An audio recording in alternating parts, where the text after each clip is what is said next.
Apparently, I've committed a terrible crime on the internet. I said it is probably a good thing that YouTube is demonetizing channels where every single part of the video is made by AI. The script is AI, the voice is AI, the images are AI, editing is automated, the thumbnail is AI, the creator contribution apparently is opening up a laptop and whispering, "Make me rich, computer." And somehow I'm the bad guy saying that maybe that shouldn't be treated the same as an actual person who's actually making content.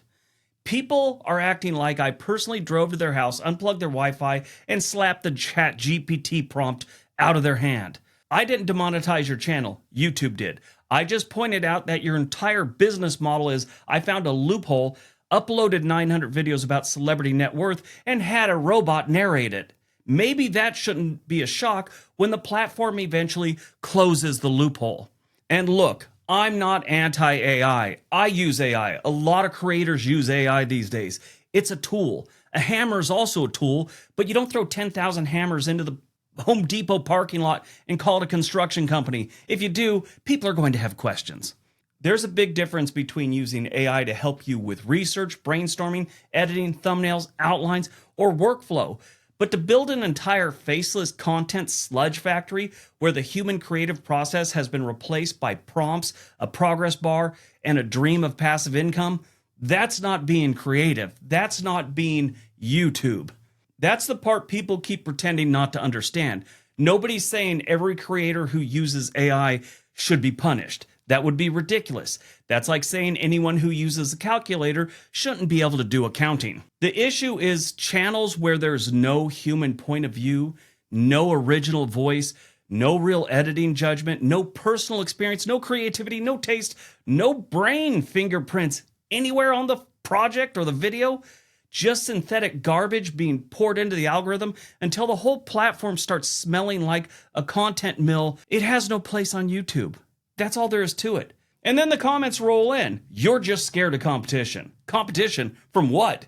A channel called History Facts Universe 24/7 using the same frickin' stock footage of Roman soldiers and the same AI narrator and the same script structure as 4,000 other channels? That's not competition. That's digital mold. It just grows over everything until the original stuff underneath it can't breathe. And then there's always the guy saying, you're a hypocrite because you use AI too. Yes, and I also use a camera, a microphone, a computer, and sometimes caffeine so strong it qualifies as a controlled substance. Using a tool is not the same as removing a creator entirely. If I use spell check, that doesn't mean Microsoft Word wrote my whole video. If I use Google Maps, that doesn't mean I'm a cartographer. If I use a toaster, that doesn't mean I opened a bakery. We used to understand this before everyone decided nuance was something you uninstalled from your personality. Now, to me, the funniest part is people starting a fully AI faceless channel in 2026. They're acting like they discovered gold.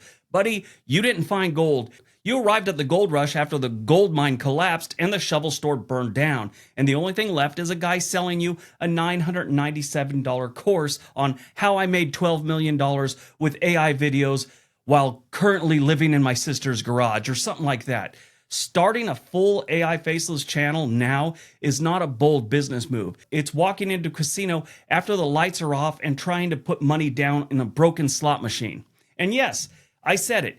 You are a fool if you start a fully AI faceless channel in 2026 thinking YouTube is just going to roll out the red carpet and hand you monetization and whisper, thank you for uploading 600 videos about ancient pyramids with fake voiceovers and suspiciously glossy pharaohs. The party is ending, the cops are outside, and someone already spilled the queso on the carpet. Just go home.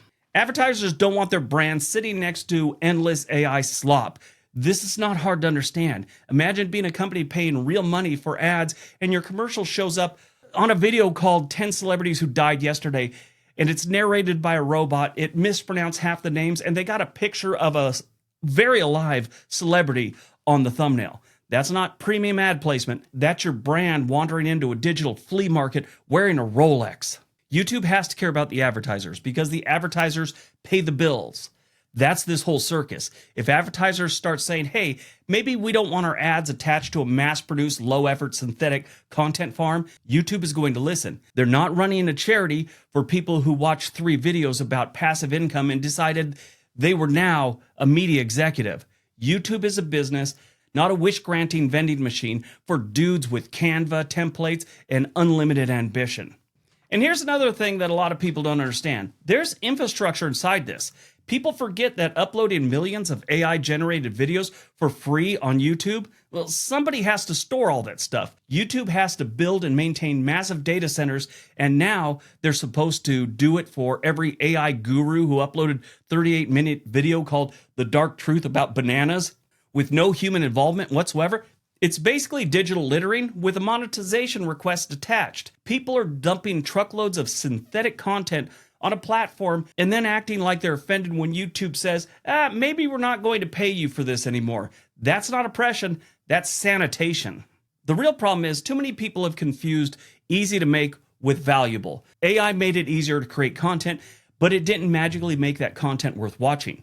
You can generate a script in 10 seconds, great. That doesn't mean anyone wants to hear it. You can generate a voiceover in 5 minutes, fantastic. You can make a thumbnail with a fake shocked face and a burning city in the background, wonderful. Now get in line with the other 19 million channels doing the same exact thing. YouTube has always rewarded something people want to watch. That could be entertainment, education, personality research, storytelling, humor, experience, insight, or even pure chaos if it's interesting enough. But when your entire channel feels like it was assembled by a Roomba with a marketing degree, people notice. Maybe not immediately, but eventually. And advertisers definitely notice when the platform gets flooded with videos that feel like they were made by someone who has technically heard of humans but never actually met one. So no, I'm not crying for full AI faceless channels getting demonetized. I'm not lighting a candle. I'm not starting a GoFundMe for robot narrator rights. If your channel has no human voice, no human perspective, no real effort, and no reason to exist beyond maybe this will print me money, then YouTube not wanting to pay you for it is not some grand injustice. It's a platform looking at a mountain of synthetic mashed potatoes and saying, yeah, we're good. We're not eating it anymore. Look, here's the deal. Use AI. Use it intelligently. Use it to move faster, organize ideas, improve workflow, or to break through creative blocks. But if your entire channel is AI from head to toe, don't act surprised when YouTube treats it like a vending machine sandwich. Technically, it's content, but nobody is building a business model around it. Look, the future probably isn't AI replacing creators. The future is creators using AI to make better content, not to make faster content, not to make easier content, but to make better content.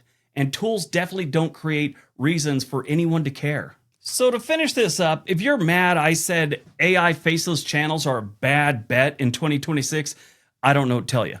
Put something with an actual point of view up. Put some fingerprints on it. Add a brain cell or two. Maybe even a joke that wasn't created by ChatGPT. Because if your whole creative strategy is let the robot do everything, don't be shocked when the platform says, great, then let the robot pay your bills too. Hope that doesn't break your heart. Everybody have a great day.